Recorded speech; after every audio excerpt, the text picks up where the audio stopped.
Everyone, ito ulit ang inyong pambansang paint tutor, Rica Marquez.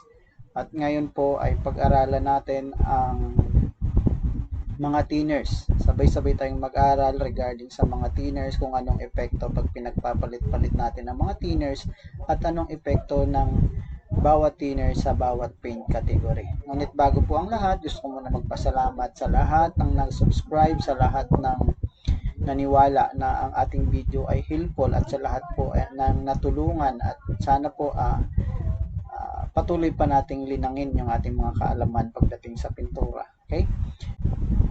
Maraming salamat sa Pro Am Painters, sa Spray Painting Pinas,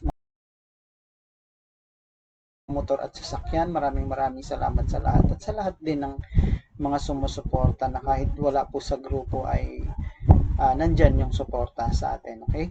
So maraming salamat sa inyong lahat. At syempre, kung bago ka sa ating channel, may suyo naman po ako na mapindot, no, yung subscribe, kasi ang advocacy po ng ating channel is para makatulong po sa mga pintor. So eventually baka makapag tayo ng mga tulong sa mga pintor na kailangan ng tulong, no? Hindi lang sa learning, but syempre kung may maitulong din naman tayo one day, bakit hindi, 'di ba? So yun po ang pinaka-advocacy ko, kaya naano natin tong channel natin, okay? So yun, without further ado, pag-aralan natin ang mga thinners. Kasi meron na tayong video regarding sa mga thinners, pero ito actual po natin titingnan kung ano yung changes niya versus sa time versus po sa mga paint category. Okay? So, let's start. So, ito po yung ginawa ko. Ito po yung ano natin, pag-aralan natin. Ang mga paint category na meron sa merkado natin ngayon ay mga QDE. Siyempre, hindi ko na sinali yung mga latex o yung mga water-based dahil siyempre, hindi naman yung inaanuhan ng thinner. So, ang pinaka thinners niya doon o reducer niya doon is tubig lang. So, hindi ko na sinama dito. So, ito yung mga paint category sa merkado: QDE o quick drying enamel, lacquer paint, automotive lacquer o lacquer na nandyan, epoxy o epoxy paint, acrylic o acrylic, urethane, o yun yung mga pangkotse natin. Ito pangkotse din to, no? So ito mga pang kung multipurpose, no? Actually multipurpose naman lahat yung mga yan, depende lang sa gusto nating palalabasin na pintura, of course, no? So lahat ng thinner, lahat ng paint category natin nandito sa taas, at yung mga corresponding thinner nila. Ang QDE is paint thinner, ang lacquer is lacquer thinner, ang epoxy is epoxy reducer, ang acrylic is acrylic thinner, ang urethane is urethane thinner. No? So, dito naman sa left side, dito, nilagay ko naman ang mga uri ng mga thinner. No? Paint thinner, lacquer thinner, epoxy reducer, acrylic thinner, tsaka urethane thinner. So, ibig sabihin, lahat po ito, lahat ng to ay titistingin natin kung ano yung resulta nila sa bawat sa bawat paint category, anong effect niya pag nilagay natin siya dito versus po dito sa time. Now, dito po tatimer natin siya. Ang ano ko is 5 minutes bawat salang natin, no? And nandito po yung mga thinner sa taas na medyo tinanggal ko dito yung QD dahil ito ay screenshot ko lang to. So nilagay ko dito kasi nung makita ko wala bitin kapag hindi ko maipakita itong ganito. Okay?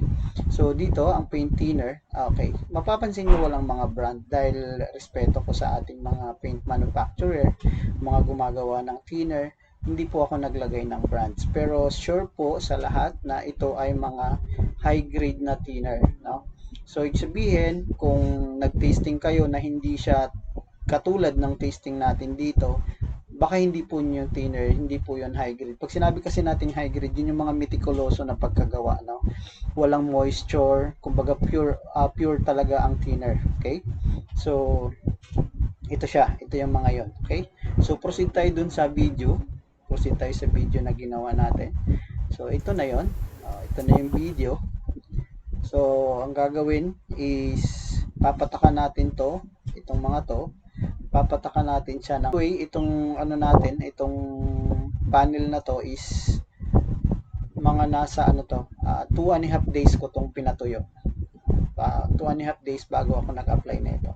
So yun, nilagay ko lahat ang paint thinner. So ibig sabihin, ang QDE nilagyan natin ng paint thinner, ang lacquer thinner nilagyan din natin ng paint thinner, ang epoxy reducer nilagyan natin ng paint thinner, ang acrylic paint nilagyan natin ng QDA or paint thinner, at syempre ang urethane nilagyan din natin ng paint thinner. So titingnan natin yan, okay? Ngayon, dito naman tayo ngayon sa lacquer paint. Lacquer thinner naman ang ginamit natin. So, yan, i-ano natin siya sa lahat din. So, yun.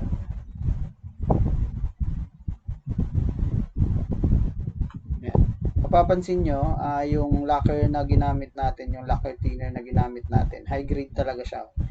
May mga naiwan siyang puti, na nakuha niyang puti dito sa mga nilagyan niya. Ganun siya kaganda. So, ang mga thinner, pag contaminated, nababawasan din yung bisa niya. Okay? Yan. Yan siya. Pinahid natin dito sa urethane paint. Okay? At ito naman is acrylic na tayo ngayon. Acrylic thinner. Nilagay natin. Ito na yun. Mayroon tayong urethane thinner. So, yan. Medyo ano tong mga thinner na to. Medyo mataas ang presyo. Lahat to high grade ang ginamit natin dyan. Okay. So, yun. Hindi ko lang maano kung yung may mga hindi, kumbaga hindi siya ganun kataas na quality ng thinner. Kasi minsan talaga naghahanap tayo ng mas mura. Pero syempre, mas mura, iba din ang quality na. Okay? So, ito na yun. Tatiman natin siya ng 5 minutes. Bago natin siya checkin natin after 5 minutes kung anong epekto niya dito. Tingnan natin siya. So ito na yun, after 5 minutes, nandito na tayo, bumalik na tayo sa ating ano. Kung mapapansin nyo, halos wala kang makitang defect, okay? Pero syempre, kailangan natin kuskusin, kailangan natin tingnan kung anong epekto ng bawat thinner sa bawat paint category. So halos wala siyang effect. Ito dito, yan, wala din siya halos. And sa urethane, meron siyang effect na konti kasi ito, sa kanya talaga to. Okay, ito talaga yung ano niya. Ito ang brand nito at saka brand nito parehas. So yan, wala tayong makikitang gaanong effect. No? Sinubukan ko siyang gamit ang acrylic thinner. Sinubukan ko siyang kutkutin, wala din siya. No? And then, dito wala din, matibay ang epoxy. So dito wala pa siyang epekto. Pagdating sa lacquer, sa QDE, so mapapansin nyo halos wala pa silang mga epekto. Okay? So, yan.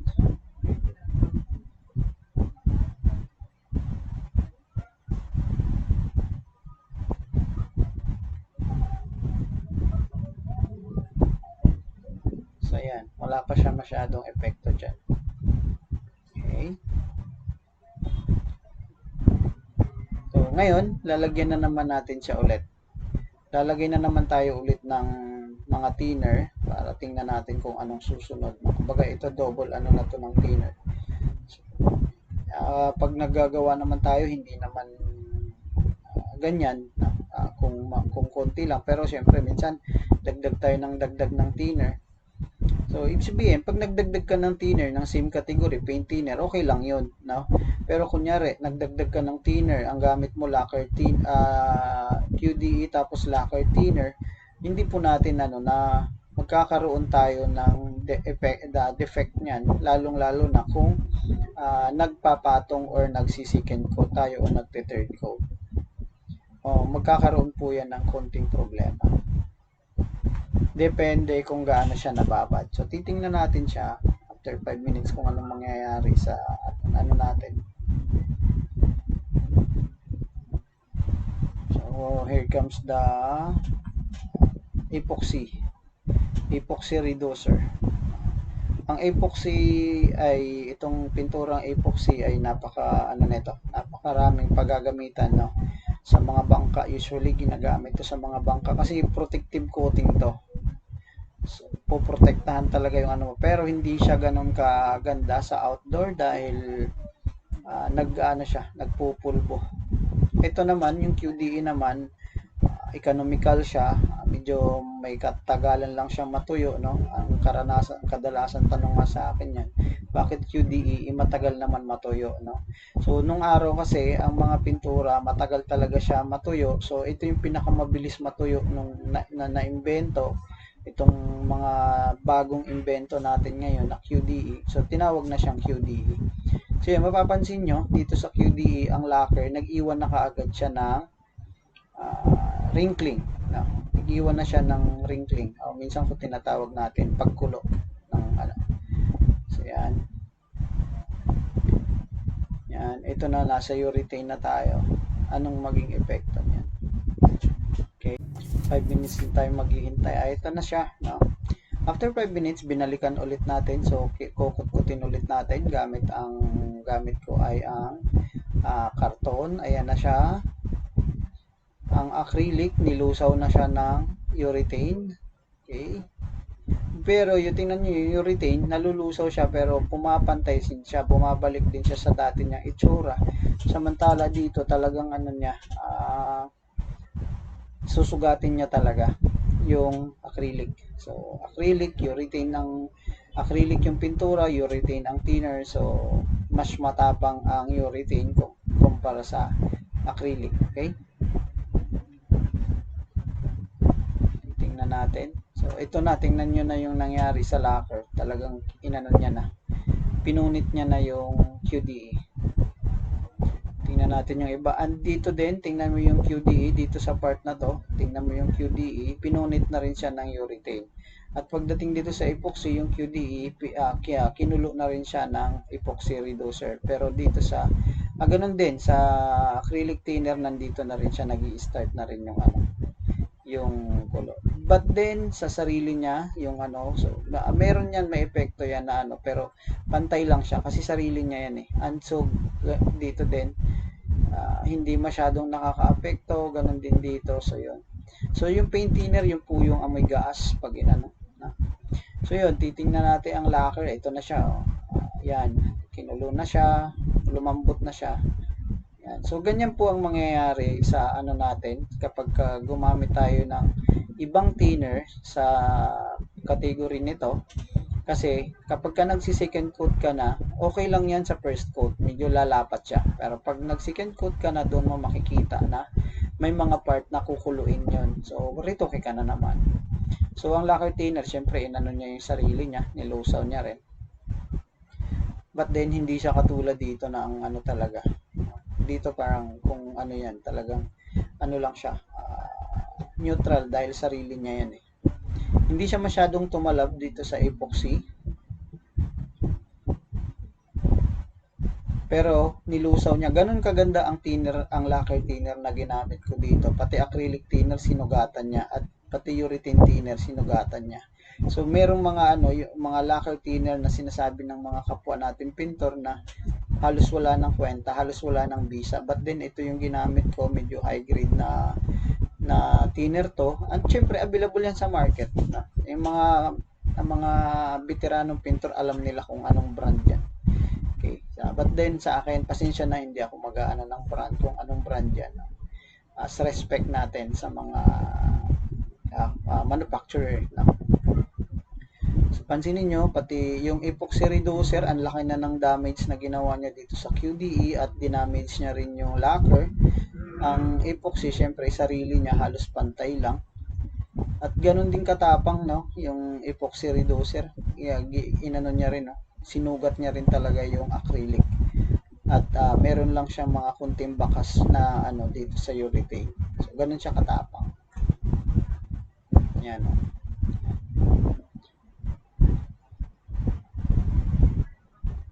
Dito naman sa acrylic thinner, tingnan nyo yung QDE niya. Nilusaw niya. Ganun din sa lacquer. Nag-iwan din siya ng sugat.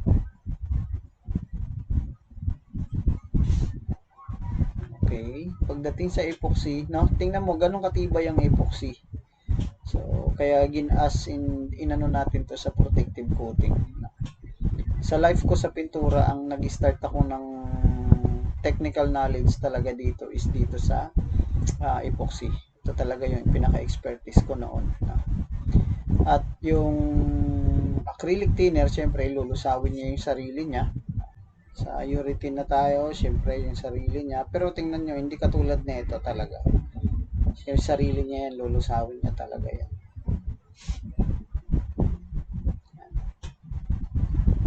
Okay.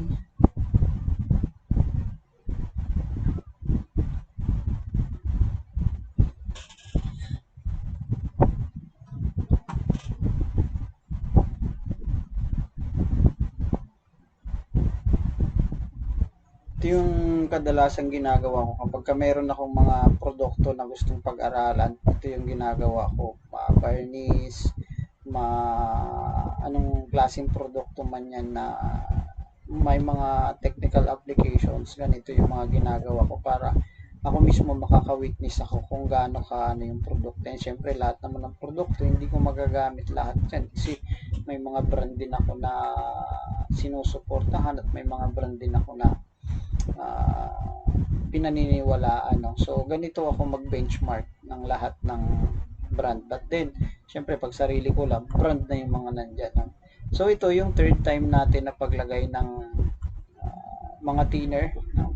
Third and last time natin to. So, ibig sabihin, pag mangyari yan, 15 minutes natin silang binabad sa ating ang ating pintura sa ating mga thinners. So yan, sana may matutunan kayo dito at kayo na mismo kung anong dapat na mga thinner. Kaya lahat po ng sistema ng pintura may kanya-kanyang po yan, reducer, may tawag natin is thinning, no? Paano ka mag-reduce, may kanya-kanyang po yan, kanya-kanyang sistema. Okay? So, ngayon, nandito tayo ngayon sa epoxy. So, ganun katapang ang epoxy thinner. No? Yung acrylic nilusaw niya. So, ibig sabihin, kung minsan wala na talagang mga produkto, tapos ito na lang ang meron, mag-ingat po kayo kasi kung acrylic ang pintura nyo, pwede niyang butasin ng ganito. Kahit na urethane, binubutas niya pa rin. No? So, ganun kalakas ang thinner na yan. No? Sa acrylic naman tayo, tingnan nyo yung QDE niya, talagang kinulubot niya na. Sa lacquer, hindi masyado. Ang lacquer din, lacquer thinner din natin, ang galing din, no? Kinulubot niya lahat, eh. Pati dito sa QDE, ay sa urethane, may iniwan siyang bakas talaga. Okay? So, yan. Ito yung pang last, last dip natin, last pahid na.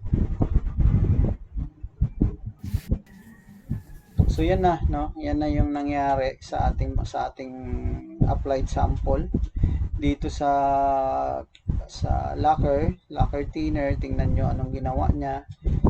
Ito sa lacquer, pagdating sa epoxy halos walang epekto ang lacquer. Kaya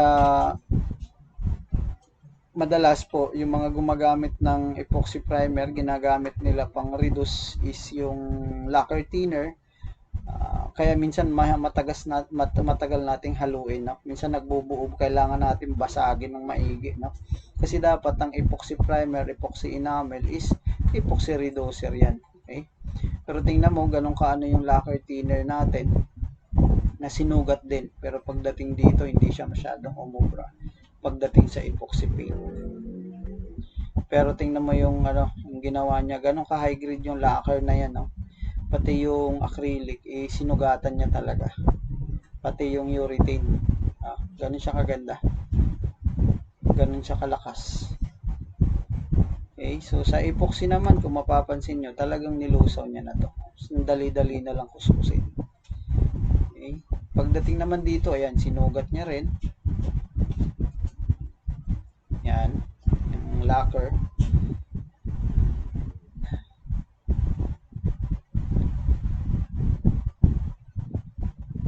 Pagdating dyan tingnan nyo ngayon nyo lang nasugat yung sarili niya. Okay. Kanina medyo ibabaw lang pero ito sugat na hanggang na substrate. Okay. Ang substrate ko dito is yero. Okay. Yero yan. Sa acrylic, tingnan mo ang ginawa niya sa QDE o sa quick drying enamel, talagang nilusaw niya. At mapapansin nyo, tuyo na kaagad ay pati itong sa urethane thinner. Ganun sila kalakas. So, tingnan natin siya isa-isa. No? Since last ano na natin. So, tingnan mo siya, sinira niya na to. Yan.